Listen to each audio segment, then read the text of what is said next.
What's up, y'all? My name is Jesse with Greatt Builds, and in today's video I'm going to show you how to make your own storage rack for these mini storage totes. I'm sure you've seen those storage racks for those big yellow tubs all over the internet, but have you seen a storage rack for these new mini totes? Home Depot had these on display a few days ago, so I figured I would get a few and make something out of them.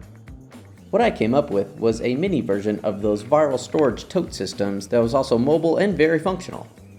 These can be used to store smaller toys, arts and crafts, or even school supplies. To make the storage rack, all I used was a single sheet of plywood, a track saw, brad nailer, and some wood glue. For the cuts on the plywood, I cut out 4 pieces at 32 inches by 14 inches, 2 pieces cut at 26 inches by 14 inches, 4 pieces cut at 4 inches by 26 inches, and finally 3 pieces cut at 96 inches by 1.5 inches.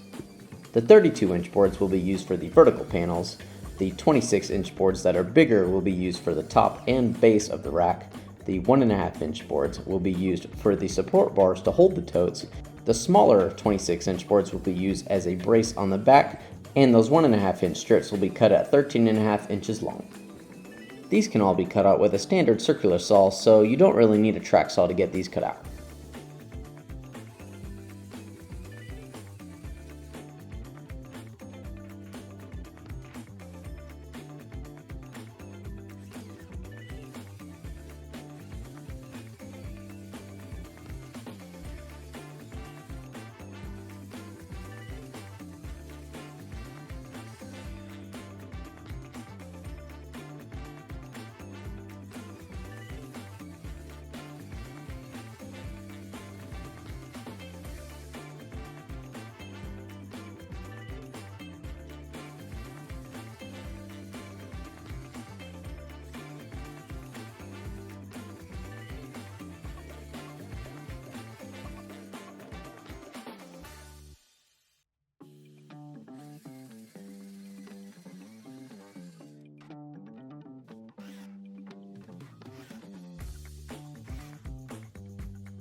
And here are some quick planes that you're welcome to screenshot as you build this storage rack.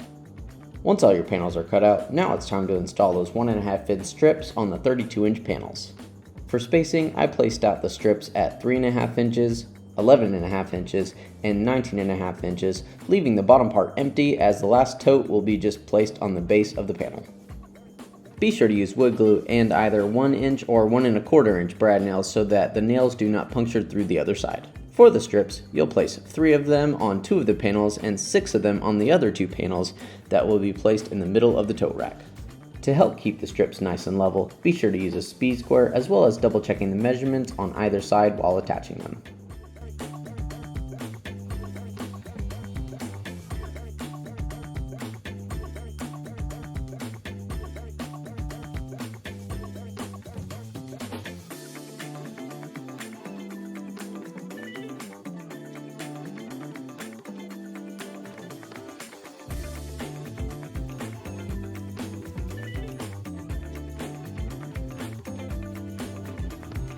And now that all the strips are attached, let's get this rack put together. Start off by attaching the base panel to one of the side panels with some brad nails. Next you'll attach the top panel the same way on the other side and then attach the other side of the panel, creating a box.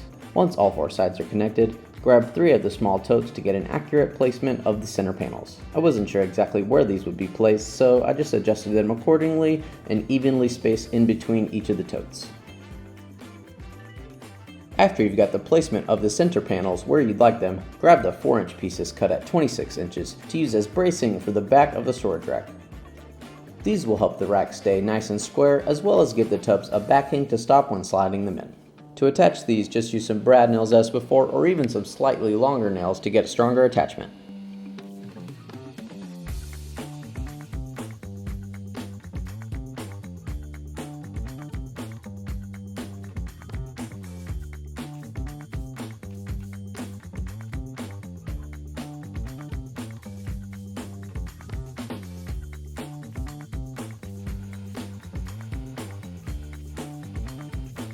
If you're not wanting this rack to be mobile, then after this step, your rack is pretty much complete. But I wanted this rack to be mobile as it will be used for my kids' school materials and some arts and crafts stuff.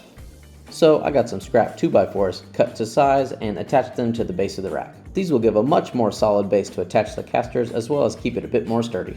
For the casters, I just used some normal 3-inch casters that I had laying around and attached them with some wood screws and washers.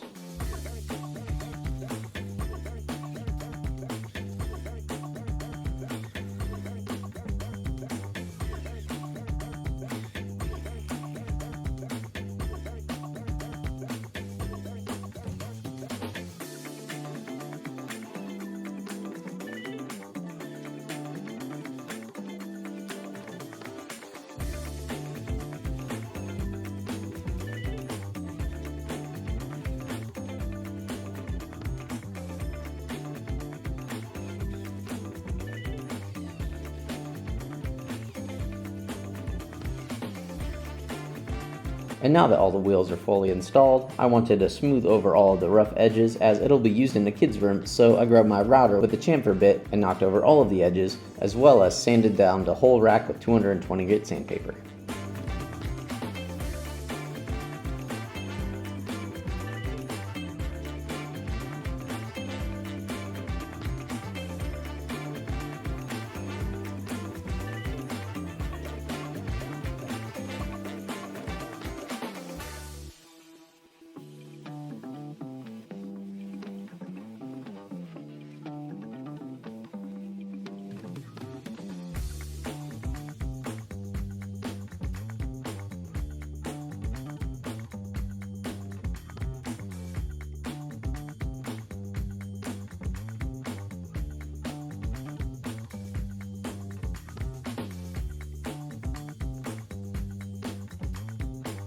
I didn't want to bore you with watching me paint this, so here's the rack all finished up and painted to go in my kids' room.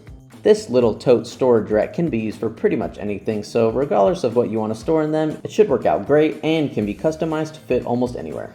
I really appreciate you watching this video, and if you haven't already, please consider subscribing and liking this video as I'll be uploading a lot more fun beginner DIY videos. Thanks again for watching, take care!